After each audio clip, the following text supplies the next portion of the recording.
কিছু কিছু খাবার আছে যা ওয়েদার ডিমান্ড করে। এইবার যে পরিমাণে বৃষ্টি হচ্ছে মনে হয় প্রত্যেক দিনই খিচুড়ি খাওয়ার মতো ওয়েদার। কিন্তু কি আর করার, প্রতিদিন তো আর খিচুড়ি রান্না করতে ভালো লাগে না, খেতেও ভালো লাগবে না। আজকে যেহেতু শুক্রবার ছিল, সময়ও ছিল, ভাবলাম খুব মজা করে আজকে পাতলা খিচুড়ি আর মাংস ভাজি করব। আমার বাসায় বেশিরভাগই আমি ভুনা খিচুড়িটাই রান্না করি, কিন্তু আজকে সকালে আব্বুকে জিজ্ঞেস করছিলাম যে আব্বু তুমি কি নরম খিচুড়ি খাবে? তো বলল ঠিক আছে।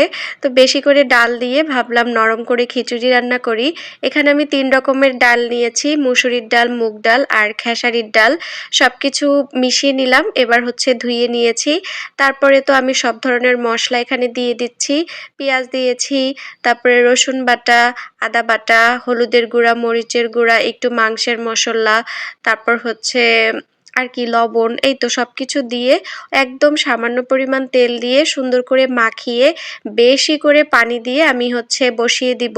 এটা আস্তে আস্তে হবে। কথায় আছে চালে ডালে বসিয়ে দিলেই নাকি খিচুড়ি হয়ে যায়, কিন্তু আমার কাছে খিচুড়ি রান্নাটা বেশি একটা সহজ মনে হয় না, বেশ ক্রিটিক্যাল আর অনেকটা সময় লাগে। তো এই তো আমি হচ্ছে দিয়ে দিচ্ছি এবার হাঁড়িতে, আর গরম পানি দিচ্ছি। যেহেতু গ্যাসে রান্না করছি, গ্যাসটা যাতে একটু কম পড়ে সেজন্য পানিটা আগেই গরম করে নিয়েছিলাম। আর এইদিকে আমি হচ্ছে ব্রয়লার মুরগির একটা দারুণ রেসিপি করছি। আমার বাসার এই মুরগিটা এইভাবে রান্না করলেই বেশি সবাই পছন্দ করে, আর মাংসটা রান্না করতে বেশি একটা সময়ও লাগে না।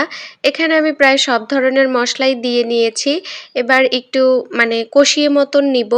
আর এইদিকে আমি আলু ডুবো তেলে ভেজে নিয়েছি।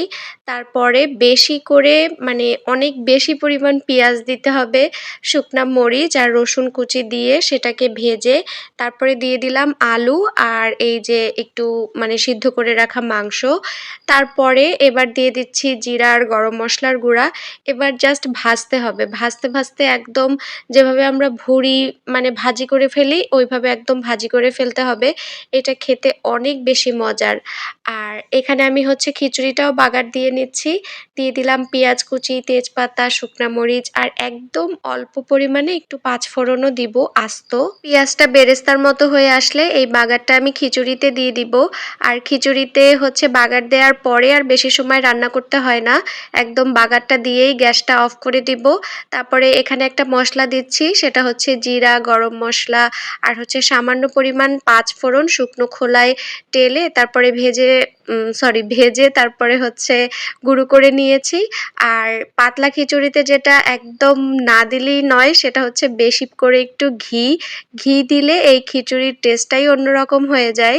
তো এই তো আমার আজকে শুক্রবারের মজার রান্নাবান্না। এটা খেতে মানে রান্না করতে যেমন সহজ, খেতেও তেমন সহজ এবং আরামদায়ক।